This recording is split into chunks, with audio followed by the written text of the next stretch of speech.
Going on now to topic 2 of chapter 1, symbols and sets of numbers. Well, what I'm going to do here is add a little bit of stuff, keeping in mind that I have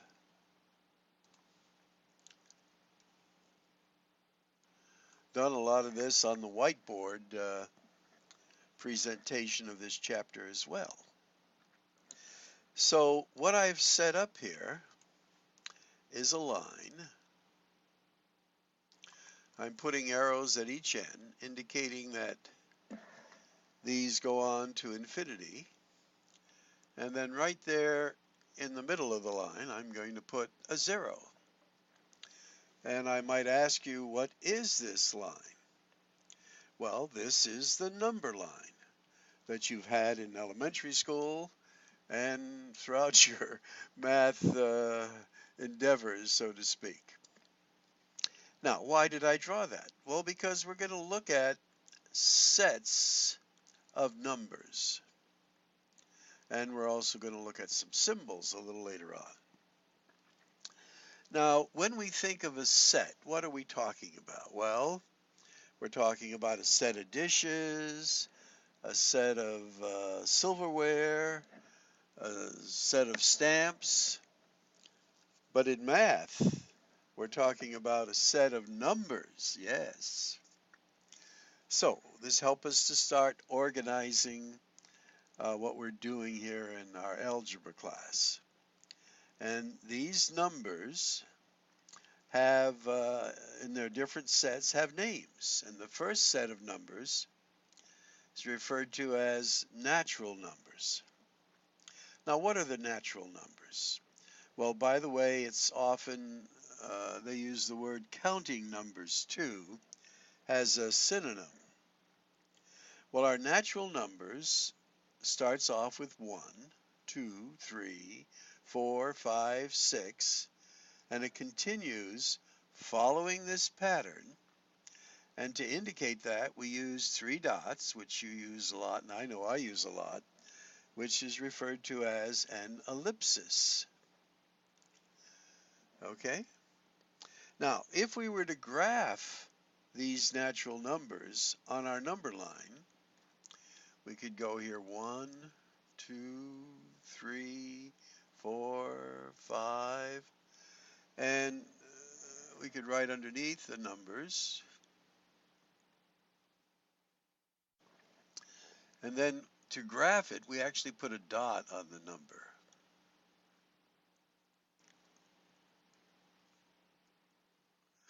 So this is the graph, and then make this arrow a little bigger to indicate your ellipsis here, that it continues. That this is the graph of the set of natural numbers. Now, the items in there are referred to as members or elements of the set. Now, our next set, which is the whole numbers, what do we do to change natural numbers into whole numbers? And the only difference is we add a 0 to it. Now I have a graph of the whole numbers. Now, by the way, writing it in this form where we use a brace and we sort of illustrate, this is called roster notation.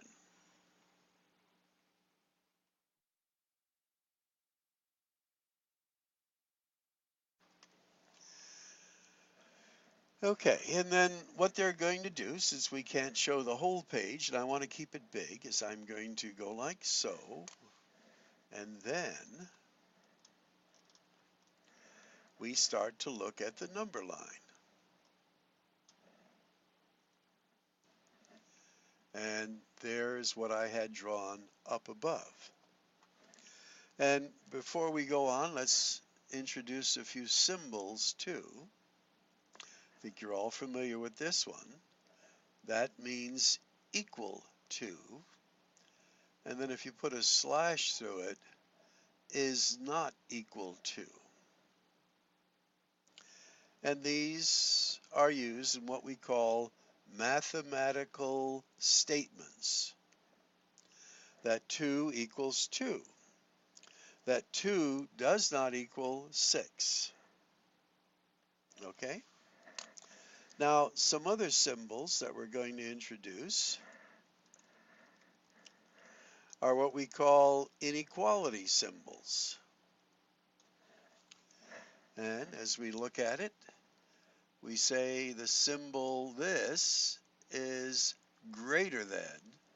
That is, as you go from left to right, the wide N is toward the larger. Okay, so this on this side would be greater than, reading it from left to right. This symbol, again with the point facing this direction, is less than. And we determine that as to what is the position of what we're looking at on the number line. Anything to the right is going to be greater than anything to the left. So 5 is greater than 3. 3 is less than 5. And so on and so forth. Now, you might say, how will I master this or know that I've mastered it? Well, you're going to be doing your practice and then later your quiz bees in Math Lab so that you can earn your mastery points. And this is what they've done here to help you do that. Let's go on. Now, they do give us some examples as we go through.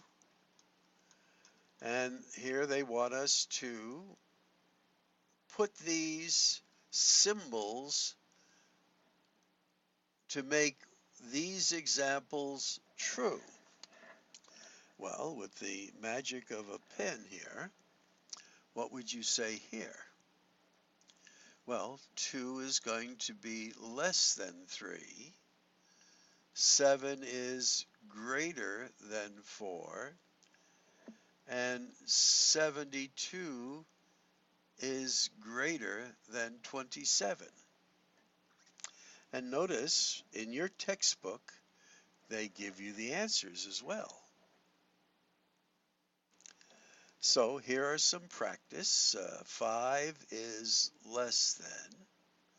6 is greater than. 16 is less than. Okay? And you will have practice in Math Lab. Now, another symbol they're asking us to look at is this symbol. Well, we know that this is less than, but if we add a line under it, this becomes less than or equal to. And this will be greater than, and if we add a line, greater than or equal to. And they tell you about it right here.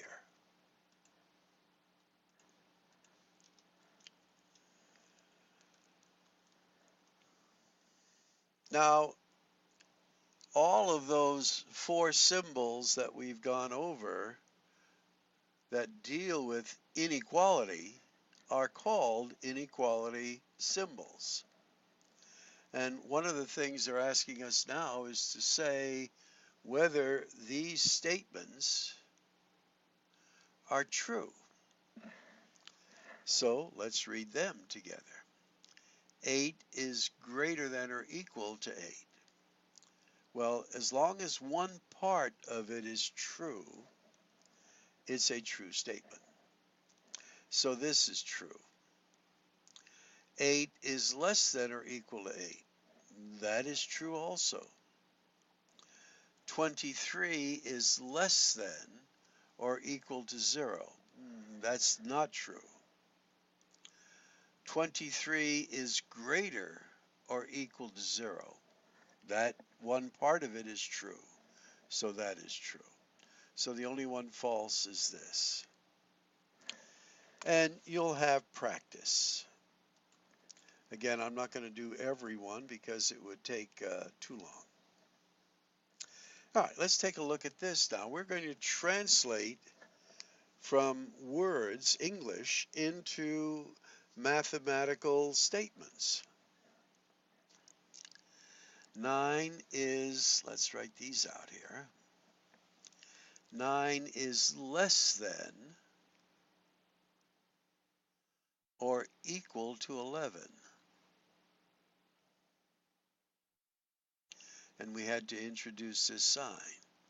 8 is greater than 1.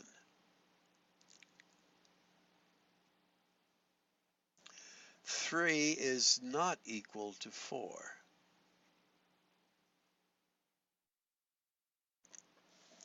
Now keep in mind all of these are in your textbook and they give you the solution for them. And then they'll give you some practice that we have as well. Sometimes we'll actually do these. Now, going back to our number line, we're going to introduce some more sets of numbers. Now, we had said if we darken 0, 1, 2, 3, 4, 5, and the ellipsis here, that these were 1 through 5 natural numbers, 0 through 5 were whole numbers when we added the 0. Now, notice we had left this part blank. Well, what's on the other side of 0? Well, our negative numbers are there. So, do we have a name for this set of numbers now that will include, in a sense, the opposite of, let's say, a 1? What is the opposite of 1? Well, it's what we would add to 1 to make it a 0. So the opposite of 1 is a negative 1. The opposite of 2 is a negative 2, and so on and so forth. So now we have a new set of numbers that we will call integers. So we have positive integers and we have negative integers.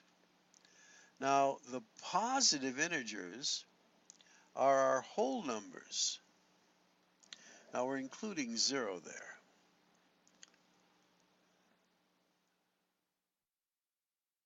And we say that 0 is neither positive or negative. Yes.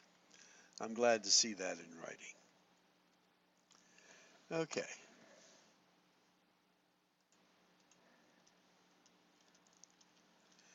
Now in roster notation, how do you write this? Well, we write it in that using our braces, we use the ellipsis up in front. And then we set up our pattern of negative integers. We include 0, then our positive integers, then our ellipsis again. This is the way to write it. Now, an example.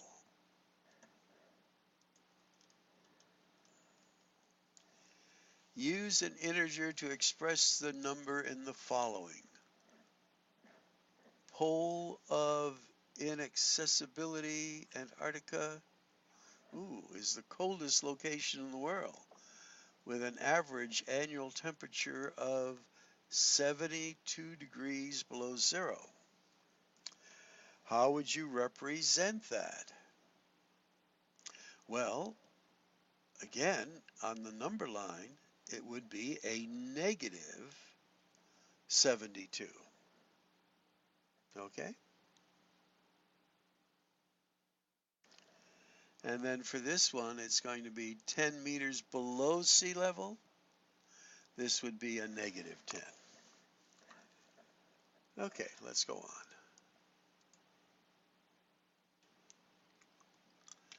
Now, on our number line, we had said, let's just draw a short number line here.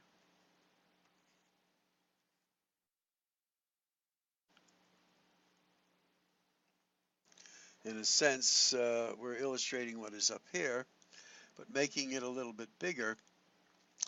Now we have our integers, positive and negative, but there's still lots of room between these in the number line. Are there numbers there? For instance, how about right there? What's there? Well, we know that that would be like 1/2.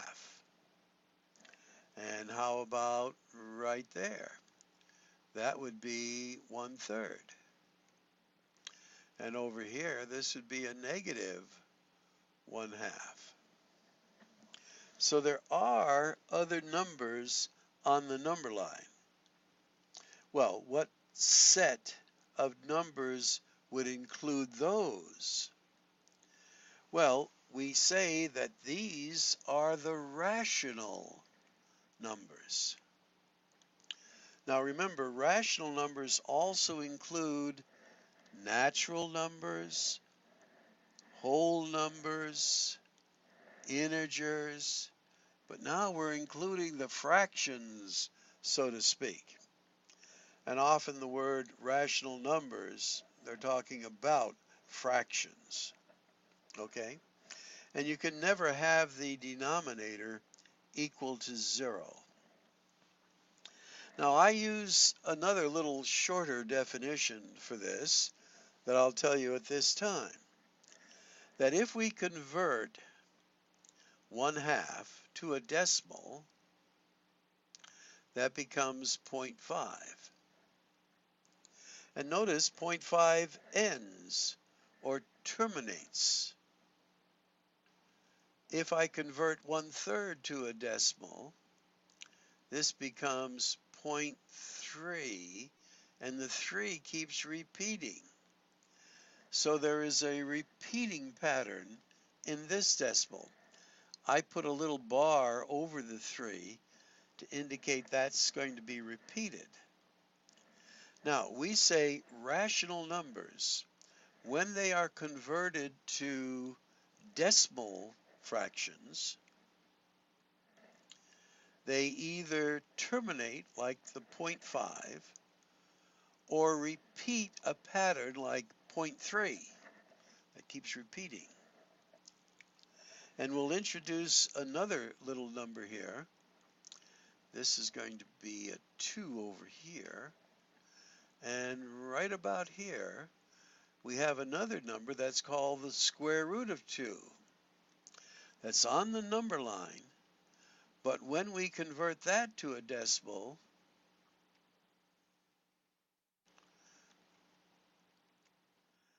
we notice it has, as we extend the thing in our calculators, it just keeps going on and on. There's no pattern, a repeating pattern. There's no termination. So numbers that are like this, as we'll see here very shortly, are called irrational. So we're introducing it even though we don't see it here on the page, because I want to use my diagram here. Okay? So let's see it then.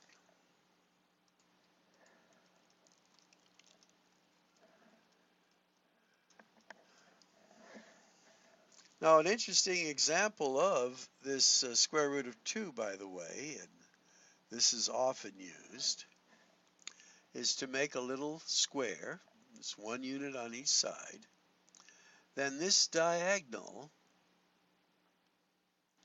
is, the length of it is the square root of 2, which is an irrational number. Now, why is it an irrational number? Again, because it's 1.414 and the number, this is not an ellipsis because that pattern is not continued. It just keeps bouncing around and never terminates. So the point is you can never take this number and multiply it by itself and get a 2.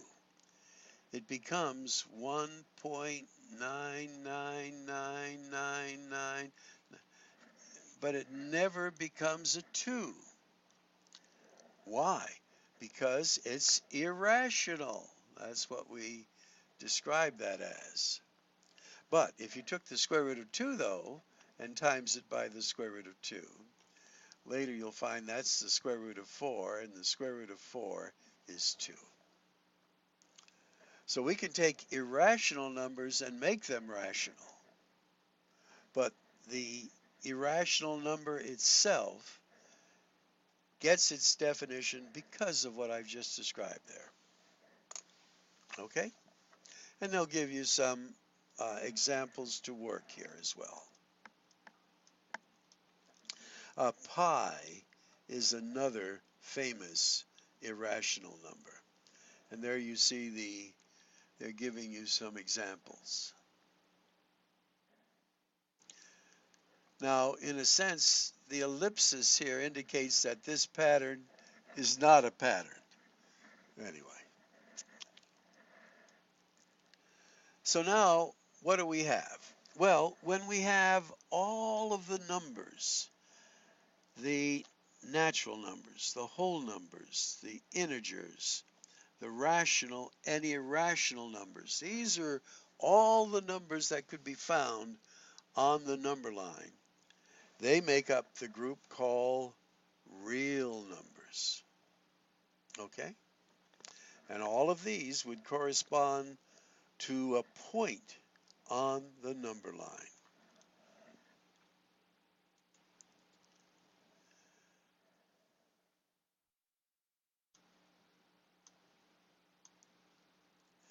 And another major thing is anything to the left of 0 would be negative. Anything to the right of 0 is positive. And anything to the right is greater than anything to the left. Now they're going to give you a nice little chart here. Again, you might want to have some of this in your notes, but your homework log would be the main place to write your examples. And here they're asking us to define these particular members of sets. And here are your groups of numbers. Now remember, if they're on the number line, all of them are real numbers.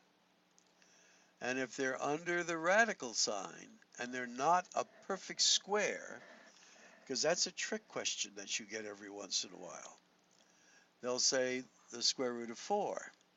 Well, what is the square root of 4? 4 is a perfect square. That's going to be 2. So even though it has the radical sign, it's not irrational as long as it's a perfect square under the radical sign. And then answering these, and they're all listed there for you.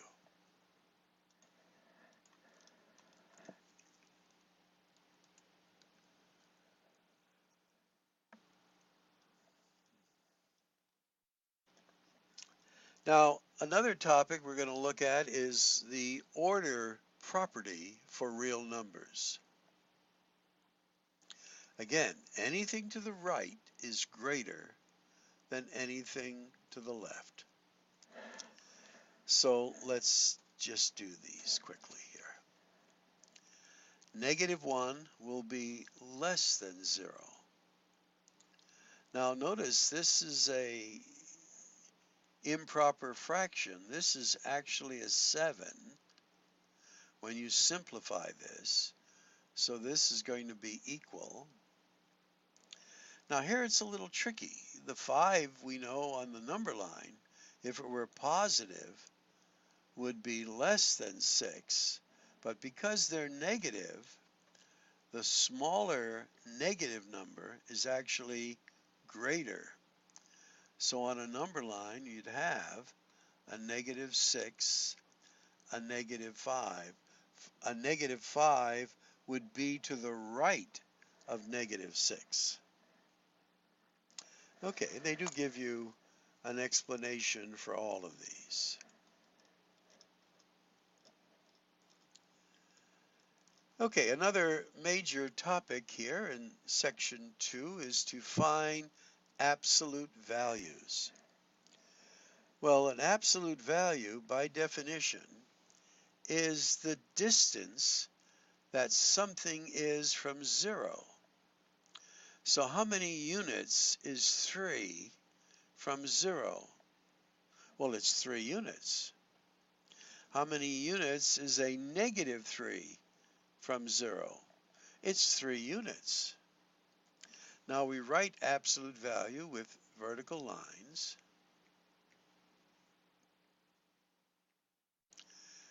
And when we use absolute values, they're also a grouping symbol that it tells you something's in a group, and do this, but it's telling you to take the absolute value of -3.